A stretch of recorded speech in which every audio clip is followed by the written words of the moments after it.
lovely Matthew McFadden, his eyesight isn't that great.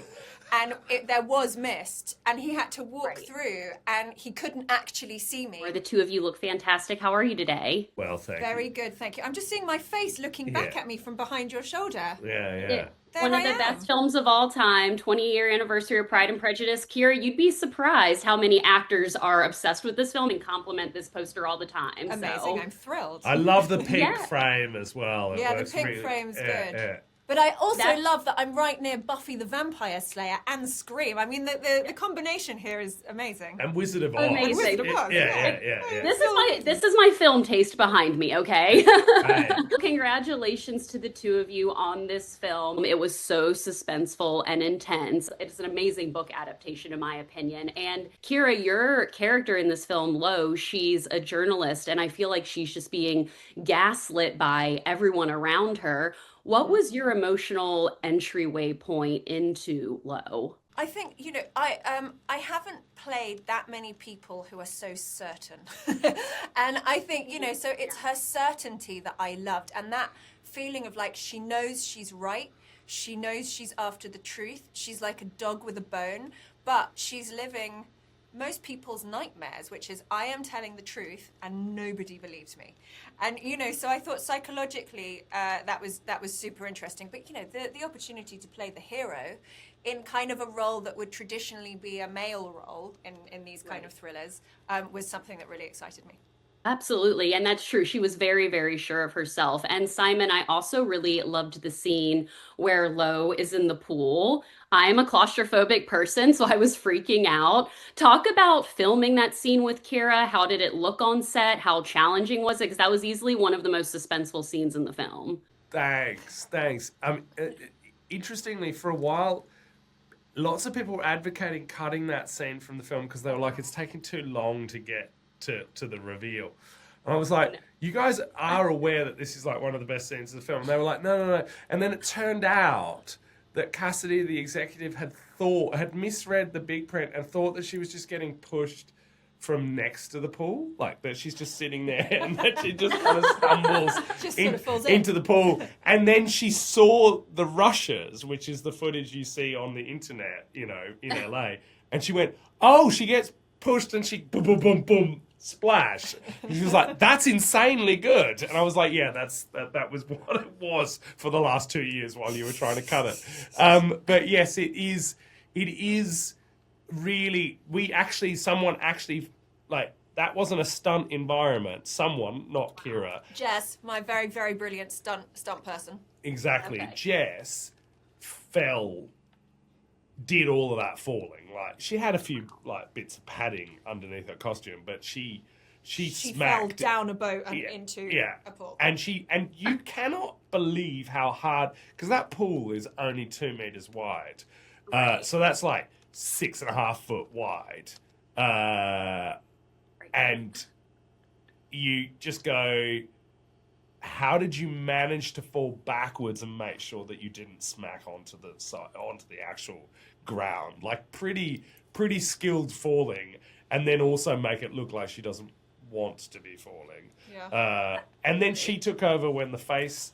When the face reaction, is in the pool. Yeah. Then it's me in the pool, but otherwise it's like, Jess, come and do this. And you do really good underwater acting in that bit. Thank like you. you bang against it and you're really screaming. It's really good stuff. Like I was just nervous that you were gonna asphyxiate. So I was just like, okay, get up. So I wasn't really watching the scene until we got to the edit. And then I was like, oh, there's good acting. Yeah. Good underwater acting. I'm going to put that on my CV. Yeah. Excellent underwater. Keira's like, I'm learning a lot about this scene right now.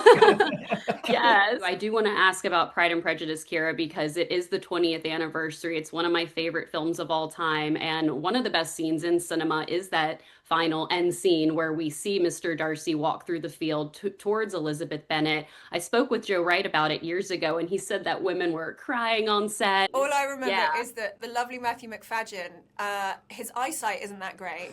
And there was mist, and he had to walk through, and he couldn't actually see me because he obviously couldn't wear glasses or anything like that. And so I was holding a massive pink X above my head so that he could walk towards the pink X through the mist. So he was in love with a sign. Yeah, with a massive pink mark to kind of to walk to. Have you ever wanted to be wanted as much as a pink X? Pink X. Yeah. It's all right. Yeah. Where is she? Where there is she she? is. Somewhere Yeah, well, in this film, I also love there's a amazing dinner party scene, lots of different types of characters. Keira, which of your past characters would you have liked to have gone on a luxury private yacht vacation with? I think Elizabeth Bennet. I think she's up there. I mean, any vacation, I feel like you need Elizabeth Bennet there.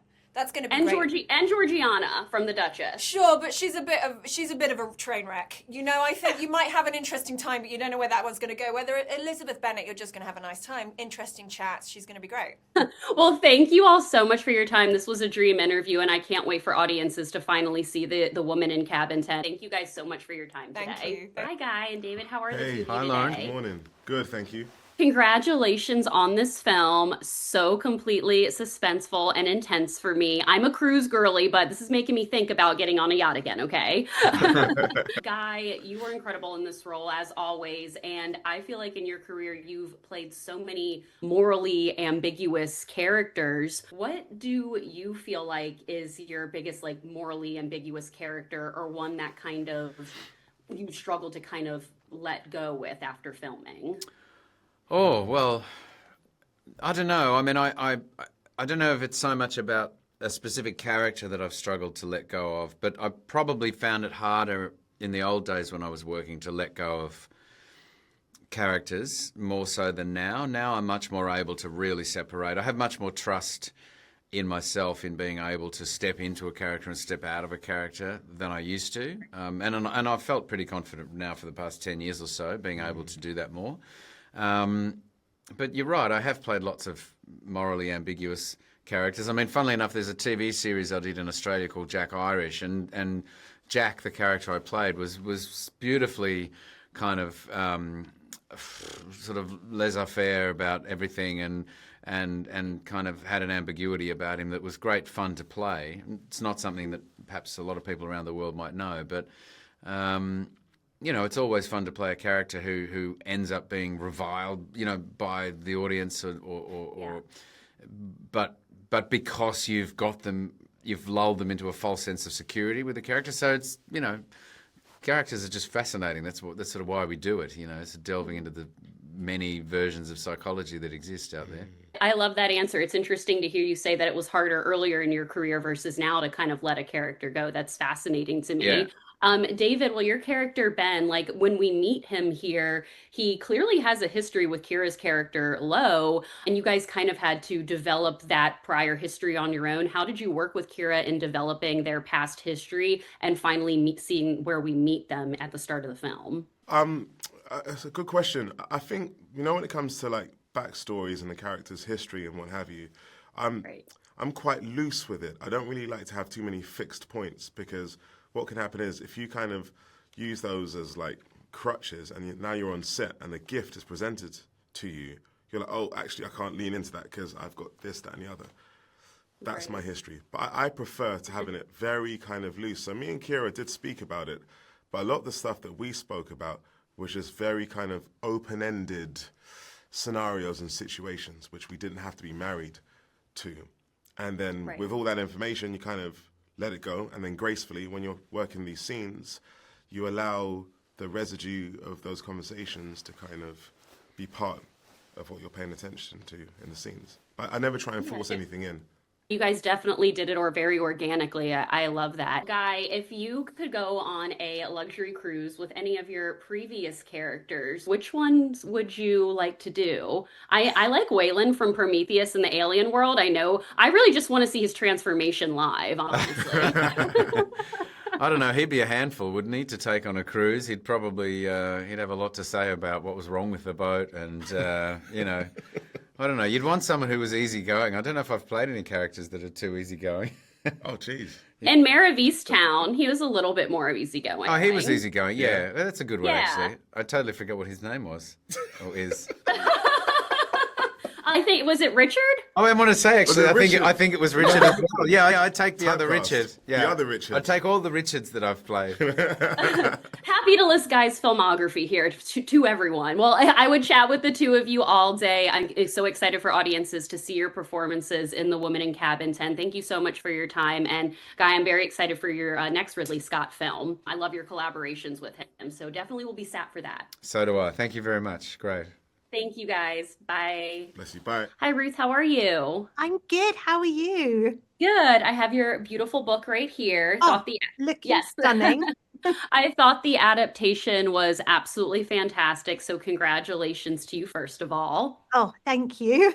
Yes, you're welcome. I'm honestly curious how much time, if any, that you had on set, and if you did give any deeper insight to Keira or Guy about Lo and Richard, like what actors came up to you kind of for that extra deep dive into the characters, something they may not have picked up from the book. So I did get to spend a few days on set, which was incredible.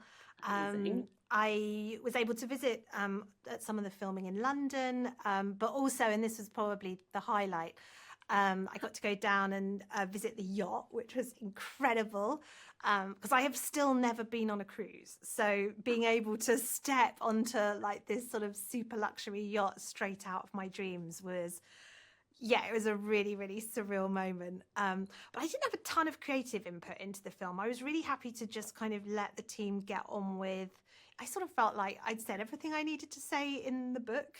Right. And, you know, the screenwriters did a really great job of kind of transferring all of that to the script. So yeah, I was happy to let them get on with it. And they did an amazing job. They really did. And I'm honestly shocked to hear you've never been on a cruise. I've been on 12. No, wow. So that's what I'm saying. Okay.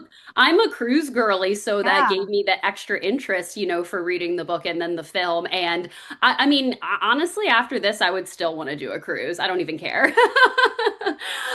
Of course, Keira is a dream actor to be starring in one of your stories. Do you have any other dream casting for future films?